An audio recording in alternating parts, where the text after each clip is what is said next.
Estamos de volta com a quarta e última videoaula do módulo 2 do curso Leitura e Produção do Texto Acadêmico. Nessa videoaula, abordaremos algumas questões complementares relacionadas com a escrita e reescrita do texto acadêmico.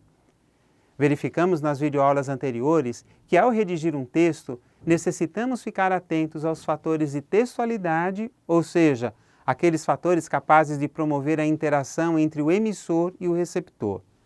De fato, o domínio da escrita é uma competência que exige trabalho e disciplina, sendo aperfeiçoada constantemente pela prática. Considerando-se os fatores de textualidade, a construção de um texto pode ser dividida em três grandes etapas: a preparação para a escrita propriamente dita e a reescrita. Na primeira fase da preparação da escrita, envolve a leitura e uma pesquisa exploratória, bem como discussões, reflexões e amadurecimento das ideias. Na fase da escrita, precisamos pensar na organização do texto, na estratégia discursiva, enfim, ao que queremos dizer, e precisamos ficar atentos aos aspectos já discutidos relacionados tanto com a coesão quanto a coerência textual.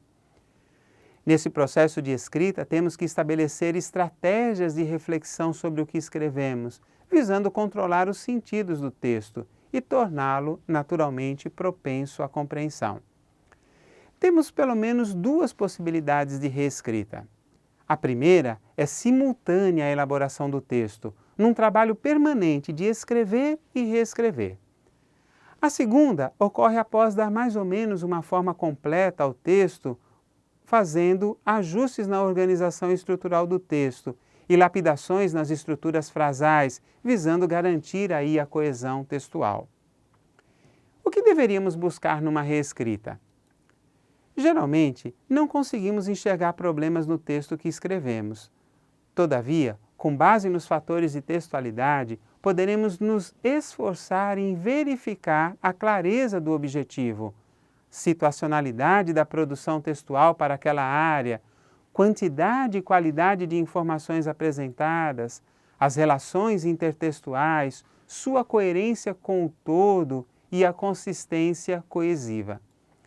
Ademais, é apropriado solicitar que outros leiam nossos textos e forneçam um feedback valioso. Com tais ideias em mente, observe algumas sugestões de Lacaze Ruiz no seu clássico artigo intitulado Notas e Reflexões sobre a Redação Científica.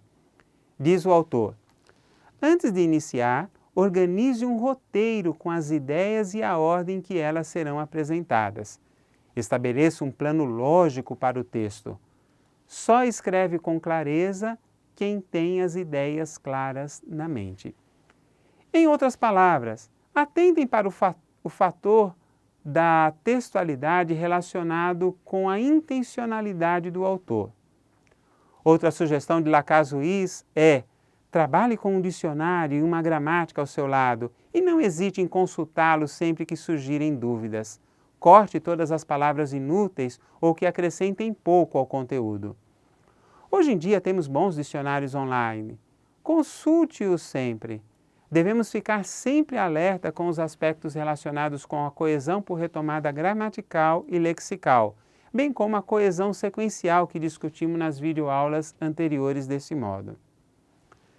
Lacaze Ruiz também sugere que utilizemos apenas os adjetivos e advérbios extremamente necessários. Precisamos evitar repetições, procurar não usar verbos, substantivos, aumentativos, diminutivos e superlativos mais de uma vez no mesmo parágrafo. Revejam as estratégias relacionadas com as retomadas. Finalmente, observe nesse slide outra sugestão do autor. Um parágrafo é uma unidade de pensamento. Sua primeira frase deve ser curta, enfática e preferencialmente conter a informação principal. As demais devem corroborar o conteúdo apresentado na primeira. A última frase deve seguir de ligação com o parágrafo seguinte. Pode conter a ideia principal, se essa for uma conclusão das informações apresentadas nos períodos anteriores. E Lacaze Ruiz acrescenta: os parágrafos devem interligar-se de forma lógica. Em síntese, verificamos a necessidade de analisar, avaliar e reescrevermos nossos textos, considerando-se todos os fatores de textualidade em seu processo de produção. Lembre-se, o domínio da escrita é algo a ser aperfeiçoado pela prática permanente. Portanto, precisamos fazer da leitura e da escrita, de fato, um hábito. Recomendo que leiam os textos indicados nas referências dessa videoaula e pratiquem a escrita elaborando textos que sejam coesos, coerentes e funcionais. Nos encontramos no próximo módulo.